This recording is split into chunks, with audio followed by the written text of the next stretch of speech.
एक्सरसाइज 1.6 का स्टार्ट को पावे की क्वेश्चन नंबर 1 दे छे solve the following systems of linear equation using inversion method ता मूंगले system of linear equations را کړی دي پارت 1 کې دوا equations given دي د کشان دي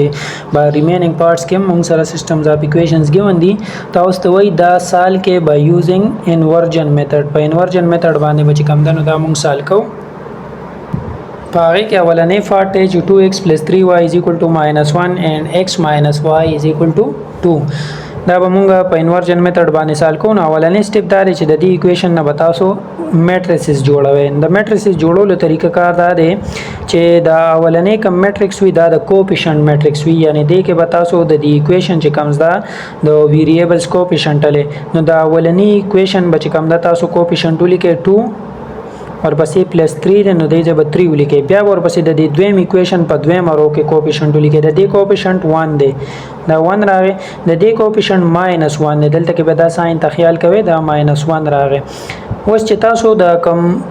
کوفیشنٹ واغسته دا موږ د سو واسطه دا موږ د ویریبل ایکس وای واسطه د دې سیټ په سر تاسو د ویریبل ایکس وای په ملټیپلیکیشن کې ولیکي منس کې = ساين دی او د خو د ایکول ساين نه چې کوم دا ویلیوز دي دا بزان له میټریکس کې جوړ کې، یعنی دا چې کوم میټریکس موږ سره راغی دا کوفیشنٹ میټریکس راغی چې کوم موږ د ویریبلز کوفیشنٹ واغسته دا موږ سره ویریبلز والے میټریکس راغی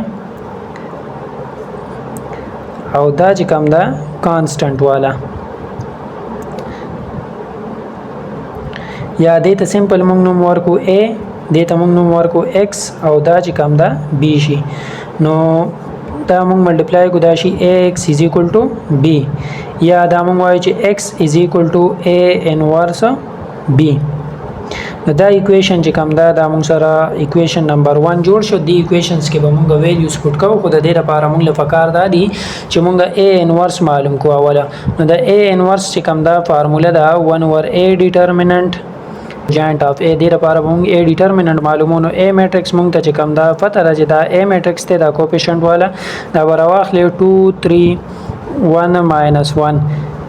د دې بتاسو چې کوم دا ډیټرمیننٹ معلوم کینو a ډیټرمیننٹ پشي د دواړو له بزره پور کې نو دا بشي 2 × -1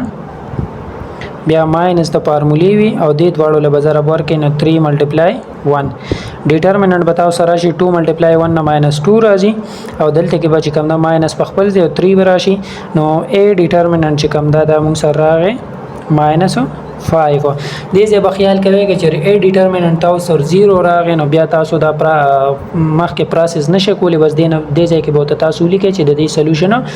نه ایگزیست کیږي. بس په دې ځای به سٹاپ کوئ. چې a ډیټرمیننٹ تاسو سره ادر دین 0 راغی نو د دې بیا تاسو مخکې پروسس کولی شي او د x y ویلیو چې کوم دا هغه معلومول شي. اوس موږ سره دا -5 ته یعنی د 0 نه دی برابر نو مخکې موږ تلی شو. ورپسې به تاسو سټپ ته چې ایڈجاینټ اف a به معلوم کې. نو ایڈجاینټ اف a معلومولو طریقه دا ده چې کوم a میټریکس ته لکه دا موږ سره a میټریکس ته د دواړو له بځایونه چینج کړي 2 له د 1 سره ځای چینج کړي نو دا به -1 شي او دا به 2 شي. د دواړو له ساينونه چینج کړي دا به -3 شي او دا به -1 شي. نو دا تاسو سره a ډیټرمیننٹ راغی دا a ایڈجاینټ راغی. اوس په دا بدی فارموله کې پټ کړي نو تاسو سره به a انورس والا میټریکس راشي. نو په a انورس والا فارموله چې کوم دا کې به ویلیوز پټ کړي دا بشي 1/a ډیټرمیننٹ موږ سره راغلی -5 او ایڈجاینټ اف a والا میټریکس -1 -3 -1 2. اوس دا موږ سره a انورس موږ معلوم کو. نو دا چې کوم اوریجنل اکویشن او چې x = a انورس b په دې کې به تاسو د a انورس ویلیو پټ کې د x والا به کوم دا دې کې ولیکي x = a انورس دا بشي -1/5 into -1 -3 -1 2 دا د a انورس په ځای راغی او b میټریکس چې کوم د دې سره ملټیپلیکیشن کړي -1 2. نو x چې کوم دا x وا مونږ ویلو چې x میټریکس چې کوم دا برابرو د x او y د دې برابرو دا به مونږ لیکو چې x او دا به شي y is equal to -1/5 په خپل ځای راغی. د دې میټریسز به تاسو ملټیپلیکیشن وکړئ د سره. نو فرست رو فرست کالم نو -1 به د 1 سره ملټیپلای شي 1 راځي +1 راځي او -3 د 2 سره ملټیپلای کړئ نو -6 راځي. بیا به -1 د 1 سره ملټیپلای شي +1 راغی او 2 به د 2 سره ملټیپلای کړئ نو +4 راغی. نو دا چې موږ سمپلیفای کو دا به شي -1/5 دا به -5 شي 1 - 6 نه -5 او دا به +5 راشي او دا به x y دا را روان دي. دا 1/5 په دې سره ملټیپلای کړئ نو دا به شي -5 into 1/-5 دا شو او دلته کې به دا شي -1/5 into 5 دیو سره به ملټیپلای کړئ یعنی دنه به دا ملټیپلای شي دا به شي x y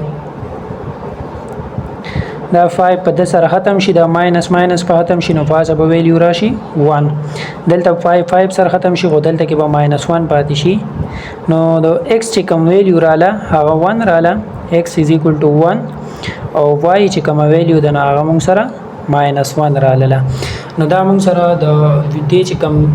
ویلیوز معلومولو د x ویلیو هغه 1 رااله او د y ویلیو چې کوم دا -1 کته x ویلیو چې کوم دا تاسو په دې ایکویشنز کې پټ کې او د y ویلیو هم پټ کین نو دا ایکویشن بم دا سټیسفای کی او دا ایکویشن بم سټیسفای کی لکه دلته د x ویلیو چې کوم دا 1 دا او د y ویلیو -1 دا نو دلته موږ پټ کو نو دا به 1 شي ماینس دا په خپل ځای او د y ویلیو -1 دا نو ماینس په پلس شي = 2 د دې نه 2 راځي نو 2 = 2 دا ایکویشن سټیسفای کی دا شان دلته کې پټ کین نو دا بم سټیسفای کی.